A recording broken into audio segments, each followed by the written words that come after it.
What if I told you Jesus came to abolish religion? What if I told you voting Republican really wasn't his mission? What if I told you Republican doesn't automatically mean Christian, and just because you call some people blind doesn't automatically give you vision? I mean, if religion is so great, why has it started so many wars?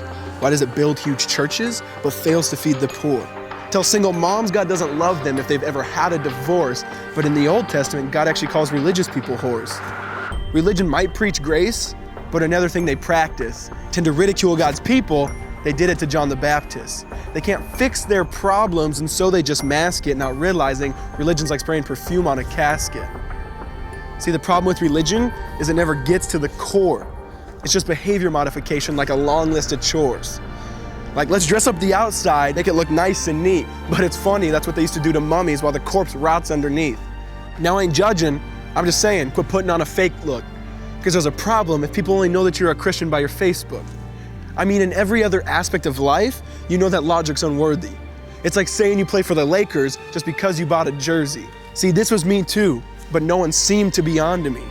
Acting like a church kid while addicted to pornography. See, on Sunday I'd go to church, but Saturday getting faded, acting if I was simply created to just have sex and get wasted. See, I spent my whole life building this facade of neatness, but now that I know Jesus, I boast in my weakness. Because if grace is water, then the church should be an ocean. It's not a museum for good people, it's a hospital for the broken. Which means I don't have to hide my failure, I don't have to hide my sin. Because it doesn't depend on me, it depends on Him. See, because when I was God's enemy, and certainly not a fan, He looked down and said, I want that man. Which is why Jesus hated religion, and for it He called them fools. Don't you see so much better than just following some rules? Now let me clarify. I love the church, I love the Bible, and yes, I believe in sin. But if Jesus came to your church, would they actually let Him in? See, remember He was called a glutton and a drunkard by religious men. But the Son of God never supports self-righteousness, not now, not then. Now back to the point, one thing is vital to mention. How Jesus and religion are on opposite spectrums. See, one's the work of God, but one's a man-made invention. See, one is the cure, but the other's the infection. See, because religion says do, Jesus says done.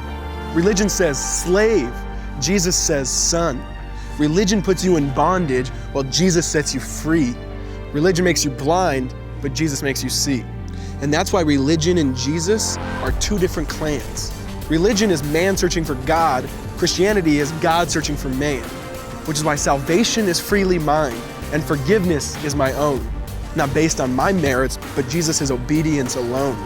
Because He took the crown of thorns and the blood dripped down His face. He took what we all deserved. I guess that's why you call it grace.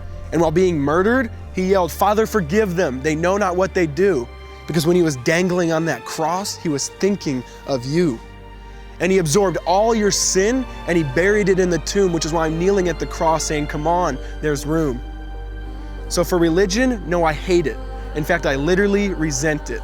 Because when Jesus said, it is finished, I believe He meant it.